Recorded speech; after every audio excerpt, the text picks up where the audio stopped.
Olha, minha rapaziada, confesso pra vocês que é um vídeo difícil pra caramba de gravar, tá? Não falar de futebol e falar de uma polêmica envolvendo um curso de inglês, eu confesso que eu não imaginava na minha carreira, não, cara. Principalmente na minha carreira como jornalista esportivo. Mas enfim, vou pedir pra deixar o like, vou pedir pra você se inscrever no canal, deixar um comentário, até apenas 3 palavrinhas, irmão. 3 palavras, cara. Pega seu celular, pega seu computador, comenta 3 palavrinhas aqui.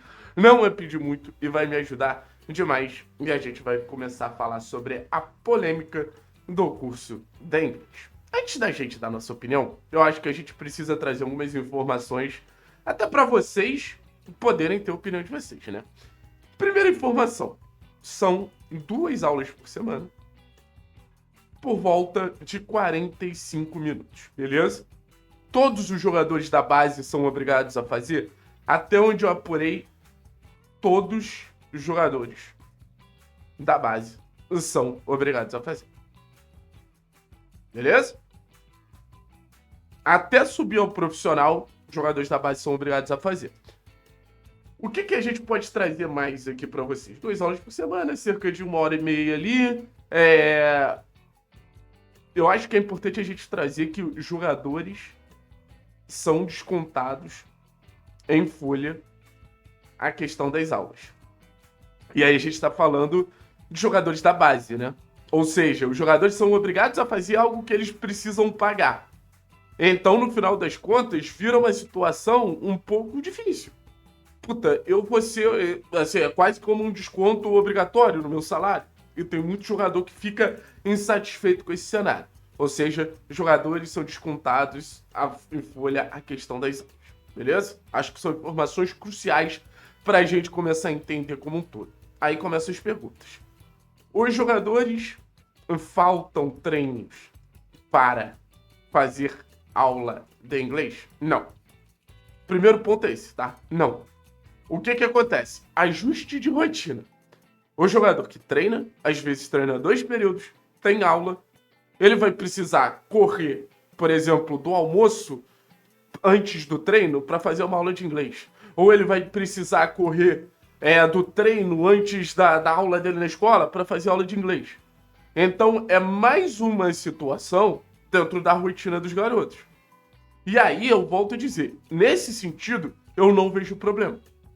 Óbvio que já existiram momentos, e aí eu acho que começa a questão da polêmica, que os jogadores se ferraram para poder adaptar a questão do curso de inglês, sim. Por exemplo, eu ouvi o relato de mais de uma pessoa que já teve vezes que a Arena da Baixada foi disponibilizada para treinos das categorias de base, porque teria uma estrutura principalmente de iluminação para um treino à noite, para que pudesse ter aula de inglês no horário que é predefinido. Ah, Thiago, mas os jogadores vão viajar. O que acontece com o inglês? É reposto. Se estão em viagem, não tem o que fazer. A situação é reposta. Mas não é uma aula perdida, é reposta. Beleza? Então, assim, tô trazendo um panorama. Por que Rafo e Ana Lúcia brigaram? Conta simples, tá? Rafo quer mais treino, Ana Lúcia não abre mão do tempo da aula de inglês. Os jogadores têm um tempo só. Então foi uma questão de choque de agenda. O que poderia, hoje, o responsável pelas categorias de base e o responsável por essa atividade extracurricular sentar e conversar? Sim. Mas virou um atrito. Porque o Rafa não quer abrir mão, a Ana Lúcia não quer abrir mão. Eu, particularmente, entendo principalmente o Rafa, mas a situação de desgaste aconteceu por causa disso. Existem outras situações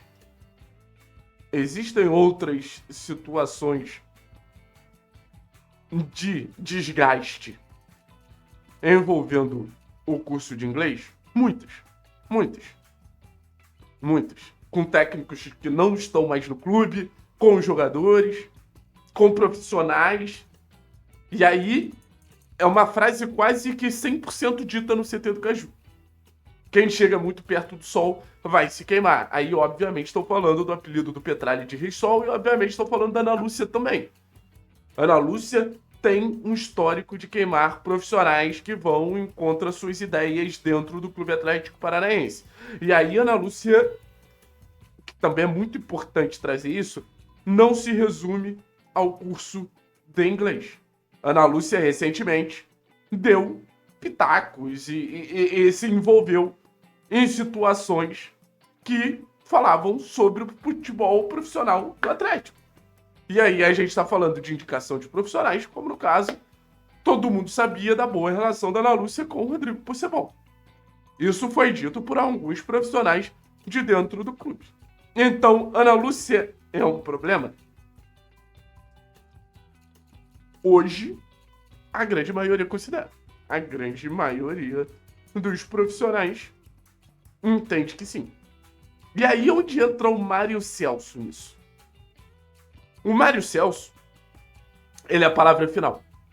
E aí eu acho que a gente vai estar perto de um atrito que pode envolver muita coisa dentro do dia a dia atleticano, que é Ana Lúcia e Mário Celso.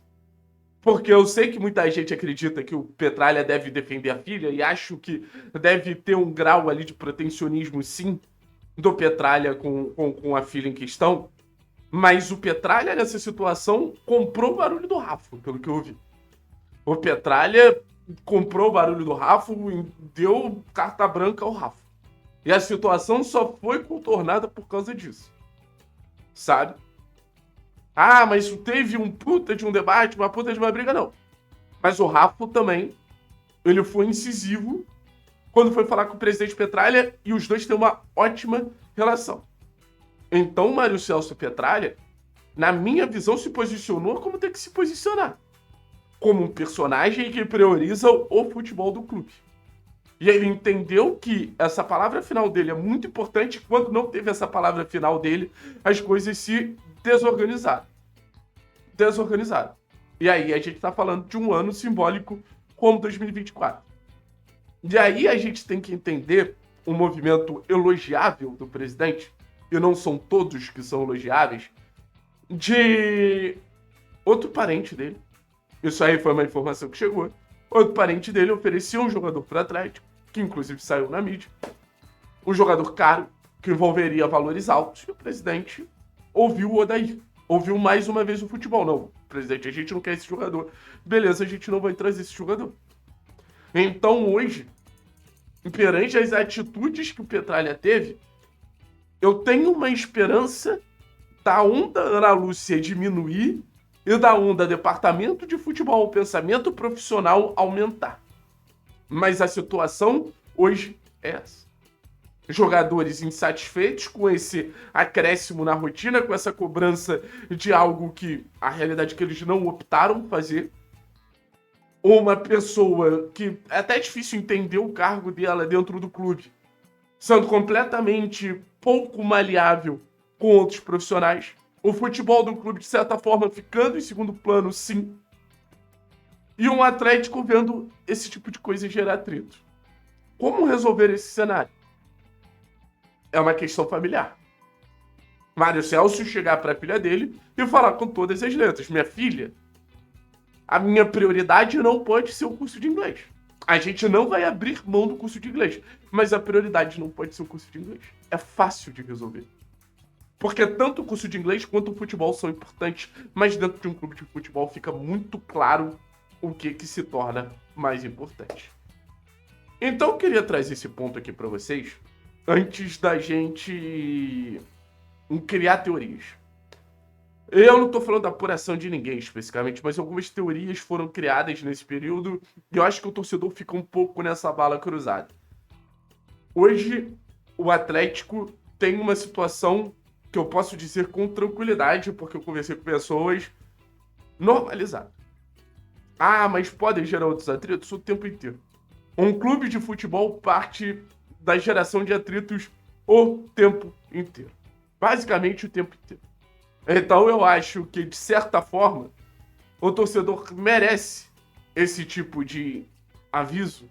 O torcedor merece esse tipo de insight pra gente entender que lá no fundo, um clube de futebol é muito complexo, fala muito sobre egos e precisa ter uma palavra forte final. aparentemente, desse cenário, o presidente Mário Celso se posicionou bem. E isso muda claramente a minha opinião a partir do momento que ele se posicionar pró filha dele. Mas assim, no estalar de dedos muda a minha opinião. Porque pra mim é fato, é claro, é nítido.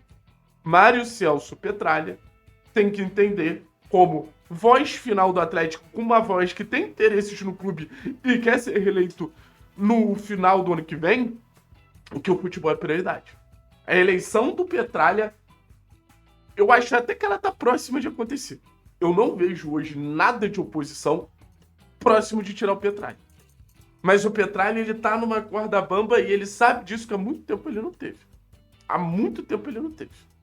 Enfim, espero que vocês tenham gostado de algumas informações, porque tentei trazer alguns cenários, algumas situações, alguns contextos para vocês entenderem melhor o porquê essa questão do curso de inglês é tão polêmica.